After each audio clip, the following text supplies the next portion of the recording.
አንዲት በጣም ውብ የሆነች ልጃገረድ ባገባች በሁለተኛው ዓመት ትዳሯ ምርር ስላላት ባሏን ለመግደል ትፈልጋለች።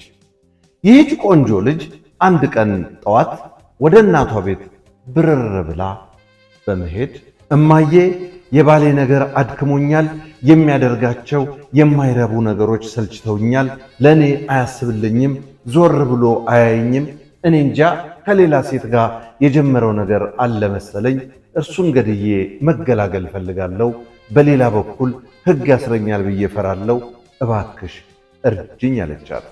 እናቷም እሺ ውድ ልጄ እረዳሻለሁ፣ ነገር ግን አንዳንድ የምታደርጊያቸው ነገሮች አሉ አለቻት። ልጅቷም አንቺ ያልሽኝን ሁሉ አደርጋለሁ አለች።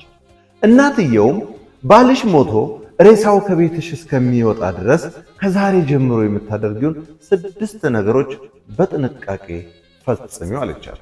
አንደኛ የገደለችው እሷ ናት ብለው ጎረቤት እንዳይጠረጥሩሽ ከአሁን ሰዓት ጀምረሽ ከባልሽ ጋር ሰላም ፍጠሪ። ሁለተኛ ሁል ጊዜ ውበትሽን ጠብቀሽ ወጣትና ቆንጆ ሆነሽ ታይ። ሶስተኛ በደንብ አድርገሽ ተንከባከቢው፣ ጥሩ ሁኝለት፣ አበረታችው። አራተኛ ትዕግስት አድርጊ፣ ብዙም አትቅኝ፣ ብዙ ጊዜ አዳማጭ ሁኚ፣ በማክበር ታዘዢው። አምስተኛ በእጅሽ ያለውን ገንዘብ ለሱ ጥቅም ብቻ አድርጊው፣ እንዲች ብለሽ ለራስሽ እንዳትጠቀሚ። ገንዘብ ከከለከለሽ አትናገሪ፣ ዝም በይ።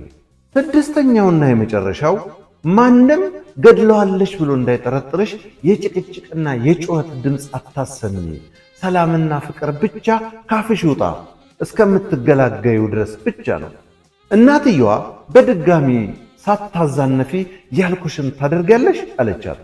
ልጅቷም እሱ ብቻ ሞቶ ሬሳው ይውጣልኝ እንጂ አደርገዋለሁ አለቻት።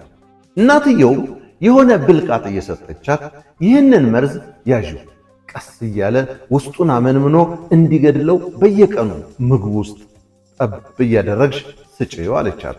በዚህ ምክሯ ልጅቷም ደስ እያላት ወደ ቤቷ ተመለሰች።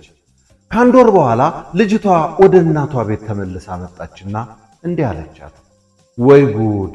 ሰውየው ወሬ ሰምቶ ይሁን ወይ ቀልቡ ነግሮት ድሮ ዞር ብሎ የማያኝ ሰውዬ ፍቅሬ፣ ማሬ፣ ወለላዬ፣ ሕይወቴ፣ ንግሥቴ በዓለም ላይ የምታክልሽ ሴት የለችም ይለኝ ጀምሯል። ብቻ እንጃ ጸባዩ ልውጥ አለብኝ። እናትየውም መርዙን እየሰጠሽው ነው አለቻት። ልጅቷም አይኗ ላይ እንባ እያቀረረ አዎ፣ ግን አሁን ጸባዩ ሸጋ፣ ጣፋጭ፣ አፍቃሪ ባልሆኗል። እንዲሞትብኝ አልፈልግም። ማርከሻ ሌላ መድኃኒት ካለ ፈልግልኝ ባክሽ፣ ጸጸቱ ሊገለኝ ነው አለቻት። እናትየውም እንዲህ አለቻት፣ ልጄ በብልቃጥ የሰጠውሽ መርዝ አይደለም፣ የእርድ ዱቄት ነው። ነገር ግን ቀስ በቀስ ጸባየ መጥፎውን ባልሽን የገደልሽው መርዟ አንቺ ነሽ።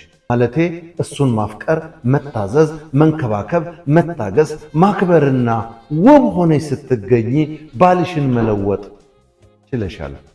ልጄ አንቺ ለሌላው ሰው ምንም ነገር ሳትሰጪ እንዴት ከሌላ ሰው ያልሰጠሽውን ትጠብቂያለሽ? ፍቅር ማለት ሰጥቶ መቀበል ነው። ቅድሚያ ግን መስጠት ያስፈልጋል። ፍቅር ከሰጠሽው ፍቅር ታገኛለሽ። ጸብና ጭቅጭቅ ይዘሽ የምትጠብቂው ከሆነ ያንኑ ታገኛለሽ። ምላሽ ሳትጠብቂ ከራስሽ አስበልጠሽ በሁሉም ነገር ባልሽን አስቀድሚ፣ ፍቅር ስጪው።